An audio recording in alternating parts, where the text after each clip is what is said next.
Did you and Lucas have fun? No, Mom! I told you, Lucas is in the head, but you still made me hang out with him. Oh, come on, Artem.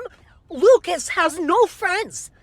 You only spend 1 hour together. I know why he has no friends. You know how they have a tip jar at Starbucks? Yes. Well, I place my order, I turn around, and I see Lucas trying to put his